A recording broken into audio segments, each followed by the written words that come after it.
ሰላም እንዴት ናችሁ? ውድ አገሬ ልጆች፣ እኔ ጋር ሁሉ ሰላም ነው፣ እግዚአብሔር ይመስገን። ሙሉዓለም ነኝ። ዛሬ ደግሞ አንድ ነገር እነግራችኋለሁ ከጠቀማችሁ ብዬ ነው።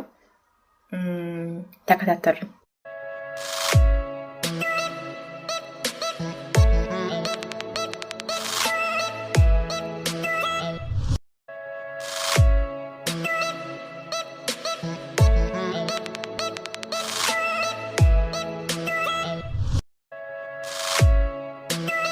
ይሄንን የምታዩትን ብረት ድስት የገዛሁት ሶስቱን ብቻ ገምቱ እስኪ። በጣም ውድ ነው፣ በጣም ማለት ነው። እዚህ ጋር ደግሞ እንደምታያቸው የፕላስቲክ ወንበሮች ናቸው። እዚህ ጋር ደግሞ የድራፍት መቅጃ ነው። ወረዴ ያው እኔ ምግብ ቤት ለመክፈት ግዴታ መጠጥ ነገር ያስፈልጋል። ያው መቼም ደግሞ መጠጥ ለምንድን ነው የምትሸጩ እንዳትሉኝ። እዚህ ጋር ደግሞ ቴሌቪዥን ነው 50 ኢንቺ እና እያንዳንዱ ዋጋቸውን አጠቃላይ ስንት እንዳወጣው ነግራችኋለሁ።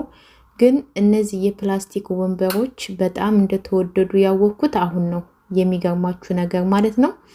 ምክንያቱም ከዚህ በፊት እኔ ጠረጴዛ ዘመናዊ ጠረጴዛዎች ለቤት የገዛሁትን ዋጋና ወንበሮችን ወደ 50 ሺህ ብር ነው ምናምን እንግዲህ እረስቸዋለሁ መሰል ብቻ 50 ሺህ እንደዛ ነው እንግዲህ ከሶፋ ጋር አብሬ 110 ሺህ ብር ያሰራሁት ማለት ነው። እና እኔ ለምግብ ቤት የፕላስቲክ ወንበር ብዙም ደስ አይለኝም፣ ግን ደግሞ ካለኝ አቅም አንጻር ቀስ በቀስ ወደፊት ይቀየራል በሚለው እቃዎቼን ገዝቻለሁኝ። እንግዲህ እቃ ያው ታውቃላችሁ፣ በዚህ አጋጣሚ የግዴታ ቤት ልትሰሩ አይገባም። በስደት ዓለም ላይ ያላችሁ እህቶቼ ልክ ቤት ሳልሰራ ወይም ደግሞ ቤት ቢኖረኝ ቤት ኪራይ አልከፍልም፣ ቤት ካለ ምንም ቆሎን ብበላ ብለን እናስባልና ልክ እንደዛ ደግሞ ቤት እንኳን ባይኖረን ስራ ለመስራት ካሰብን ቅድሚያ ነገሮቹን አስተካክለን ብንሄድ እቃዎቹን ገዝተን ብንሄድ እላለሁ።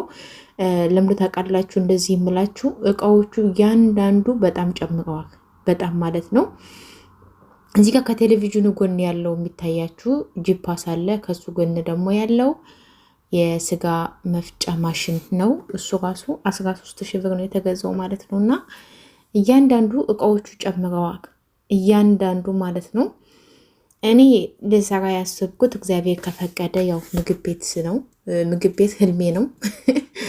ምግብ ቤት ህልሜ ስለሆነ ይህንን እቃ ለመግዛት እንግዲህ ሰሞኑን እየተንደረደርኩ እገኛለሁ። ይህንን ቴሌቪዥን በምስሉ ላይ የምታዩትን ቴሌቪዥን 50 ኢንቺ ነው። 59 ሺህ ብር ነው የተገዛው። ይሄ ደግሞ የምታዩት ማሽን ነው። ማሽን ስላችሁ ይሄ ድራፍት በቃ የድራፍት ማሽኑ ስትገዙ ይሄ ማቀዝቀዣው ያው አውቶማቲክ ራሱ ያስፈልጋል፣ ግድ ነው። ግን ደግሞ እንደምታዩት ብዙ ኮተቶች አሉ። ወደፊት ሲስተካከሉ ነገሮችን አሳያችኋለሁ። ግን እኔ ያን ያህል ብዙም አላቅም። ግን ያው ቤተሰቦች ናቸው እያዘጋጁ የሚጠብቁኝ ማለት ነው። በጣም ውድ ነው፣ በጣም ውድ ነው። የድራፍት መቅጃ ማሽን ራሱ 150 ሺህ ብር ነው የገዛ ነው። እሱም ሰከንድ አንድ፣ ይሄ ማለት ከዚህ ነው የሚሄደው፣ ከውጭ ነው የሚሄደው። ሰከንድ አንድ ነው 150 ሺህ ብር። እኔ የሚገርማችሁ ነገር የዛሬ ከ2018 ማለት 2017 ነው ይክታ፣ ግን ከአመት በፊት ለቤተሰቦቼ ሶላር ገዝቻለሁ እና 32 ኢንች ቲቪ ከነ ሶላሩ ከነምኑ ከነድሹ በቃ እንደዛ አድርጌ ገዝቼ 100 ሺህ ብር እንኳን አልፈጀብኝም። የሚገርማችሁ ነገር 100 ሺህ አልፈጀብኝም። ይሄ እቃ ግን እነዚህ 3 ብረት ድስቶች አሁን እዚህ ጋር ተደራራቢ ያለ 3ቱን ብረት ድስት የተገዛ ነው ወደ 18 ሺህ ብር ነው ምናምን እንደዛ ነው። አጠቃላይ ምግብ ቤቱን ለመጀመር እስካሁን ድረስ ለእቃ ወጪ ያወጣን ነው 500 ሺህ ብር ነው ማለት ነው። 500 ሺህ ብር 100 ሺህ ብር የቤት ኪራይ ቅድሚያ ከፍያለሁኝ። በአጠቃላይ ወደ 600 ሺህ ብር ማለት ነው። ያው ይህንን የምነግራችሁ እኔ ታውቃላችሁ የምትከፍቱት ነገር ይወስነዋል። አሁን ለምሳሌ ጁስ ቤት ለመክፈት ማሽኖች፣ ብርጭቆች፣ ብዙ ነገር ሁሉም ነገር ብዙ ነገር ያስፈልገዋል። ግን የግዴታ 600 ሺህ ብር ይኑራችሁ እያልኩኝ አይደለም። በ100 ሺህ ብርም ቡና ጠጡ መጀመር ትችላላችሁ። ግን ጀስት እኔ እንድታቁት የኢትዮጵያን ኑሮ ዋጋው እንድታዩት ነው። እና በዚህ አጋጣሚ ይሄ በዚህን አሁን አንዳንድ እቃዎች ስጠይቅ እና በኢትዮጵያ ሳስበው ዋጋው አንድ ነው። ችግሩ ምንድን ነው? እኛ እዚህ ጋር በተለይ ሰው ቤት የምንሰራ ልጆች ቤት ኪራይ የማንከፍል፣ አስቤዛ፣ ውሃ፣ አንዳንድ ነገሮች የማንከፍል ልጆች ደሞዛችን ቀጥታ ሰራ የምንልክ ለዛ ይመስለኛል ትንሽ እዚህ የመሆኑ በቃ አላደለ ቶሎ ያለመሄዱ ማለት ነው። እና እዚህ ሁነን እቃ እናሟላ፣ እዚህ ሁነን እኔ ድሮ እናቴ ቤተሰብ ጋር ዘመዶቿ ጋር ለመሄድ በቃ አይሞላልኝም ዛሬ ነገ ትላለች። ለምን? ያው ቤት ስለሆነ ቤቱ በቃ የአንዱ ስትረው አንዱ አንዳንድ ልክ እንደዛ ነው እኛ ስደተኞች ማለት ነው። እና ይሄ የድራፍት ማሽኑ ይሄ እንግዲህ ታውቁታላችሁ። እነዚህ ወንበሮች ደግሞ እያንዳንዱ 2000 ብር ነው።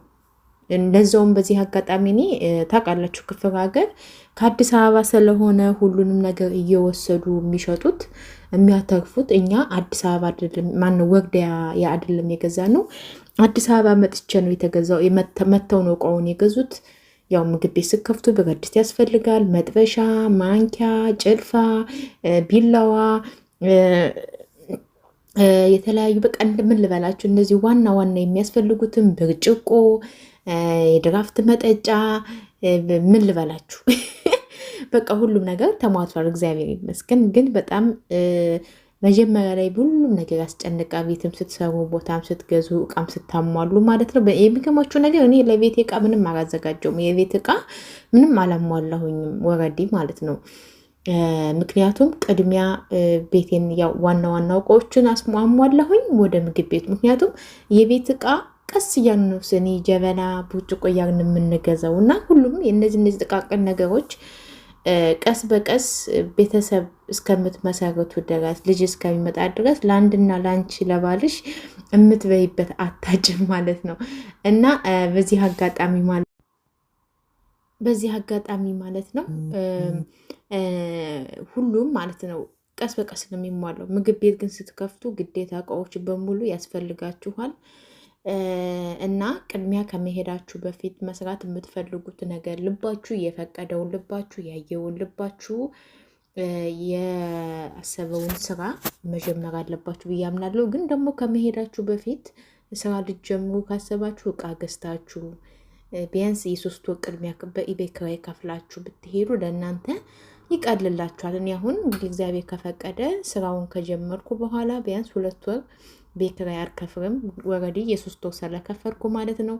ከዛ በኋላ እርስ በራሱ ፈጣሪ ከረዳኝ መክሰርም አለ ውጤት ሲከተማ መሆንም አለ። ያው እንደ ማንኛውም ሰው ተስፋ ህልም ይኖራችኋል። ህልማችሁን ደግሞ ፈጣሪ ያሳካላችሁ። እና እኔ ቅድሚያ ለምግብ ቤት ነው እቃ የሚሆን የገዛሁት። ወረዲ ለቤቴ ምንም አይነት እቃ እንኳን አልገዛሁኝም። ግን እኔ ፕላስቲክ ቀን እንደወጣላት ያየሁት በዚህ ወንበር ነው። ይሄ ወንበር በጣም 700-600 ነበር ሲሸጥ የነበረው። አሁን ግን እያንዳንዱ በጣም ውድ ነው። ቴሌቪዥን ራሱ ይሄ ሳምሰንግ አይደለም ስሙ አልተያዘኝም እንጂ ከሳምሰንግ ውጭ ነው። ወደ 59 ሺህ ብር ነው። ከነ ጂፓሱ ራሱ 20 ምናምን በቃ እያንዳንዱ ብቻ ምን አለፋችሁ ለእቃ ብቻ 500 ሺህ ብር አውጥቻለሁ። ያ ማለት ሙሉን እቃ ገዝቻለሁ ማለት ሳይሆን ጥቃቅን ነገሮች ይቀራሉ። እነሱን ደግሞ ወደፊት በአንዱ በትርፉ በምን እያራችሁ ታሟሉታላችሁ ማለት ነው። እኔ ይሄንን የፈለግኩት ልክ ወደ ኢትዮጵያ ሲሄድ ላለመመለስ እንዲሁም ደግሞ እዛ ሲሄድ ወጪ አይኖረኝም። ገባችሁ? ገቢ ካለኝ ወጪ አያሳስበኝም። በቃ ከዛችሁ ትጠቀማላችሁ። ችግሩ ግን ሄዳችሁ ገና ቤት ተከራይቼ እንዲሁኜ ስራ ጀምራሉ ስትሩ የያዛችሁት ገንዘብ ያርቃል። ከዛ ትመለሳላችሁ። ትንሽ ለ1 ዓመት ለ2 ዓመት ስራ ትላላችሁ። ግን ስራ ግን ተጀምሮ ከዛ የሆነ ሰው ጀምሮ በተለይ የኔ የምትሩ ሰው ካላችሁ የተደጋጋግ ቤተሰብ ምናምን ካለ ደግሞ እነሱ እቃውን አሟቅተውላችሁ የምትሰሩበትን እቃዎች ገዛዝተውላችሁ ባይጀምሩላችሁ እንኳን እቃው ተገዝቶ ብትሄዱ ቀጥታ ወደ ስራ ነው የምትገቡት ማለት ነው። ግን ኢትዮጵያ በተለይ ይህንን የምላችሁ እንደኔ በስደት ዓለም ላይ ላላችሁ ህይወት ተራራ መስሎ ታየን። በቃ ነገሮቹ ለሚከብዱን የሚሞላ ለማይመስለን ለምንጨናነቅ ለምንፈራ ነው ይህንን የምነጋችሁ እንጂ ኢትዮጵያ ያለ ሰው ችግር የለበትም። በ50 ሺህ ብርም ስራ ይጀምራል። ግን እኛ በተለይ ስደት ዓለም ላይ ያለን ገና በቃ ኢትዮጵያ ሄጄ ገና ቤት ተከራይቼ ገና እቃ ሟልቼ ከምትሩ ይችን ሲስተም ብትጠቀሟት ብዬ አስባለሁ ውዶችዬ። ምክንያቱም እኔ አሁን ቀሎኛል። በቃ እኔ አሁን ነገ ከነገ ወዳ ብሄድ ችግር የለብኝም፣ እግዚአብሔር ይመስገን። ነገሮች በሙሉ ቦታቸውን እየያዙልኝ ስለሆነ እና እናንተም ያሰባችሁት ተሳክቶ ወደ ሀገራችሁ ያብቃችሁ። እኔ ደግሞ በዚህ አጋጣሚ ብሩን ሴቭ አድርጌ ባንክ ውስጥ አስቀምጬ ልሂድ ራሱ ብትሉ እየጨመረ ነው እቃ የሚሄደው። መጀመሪያ እኔ ፕላኔ በ200 ሺህ ብር ነበር ስራ ጀምራለሁ ብዬ ያሰብኩት፣ ግን ከዛ በላይ ነው። ግን እያንዳንዱ አሁን እኛ ማለት እኔ ያሰብኩት እንግዲህ ያው ምግብ ቤት ስለሆነ ምግብ ቤት ደግሞ የጾም የፍስግ ማካተት አለባችሁ። ሰራተኛ፣ ባለሙያ ምናምን እያንዳንዱ ነገር ያስፈልጋቸዋል ሰራተኛ እና እንደውም አንዳንዴ ሽሮ ቤት ይቀላል ብዬ አስባለሁ።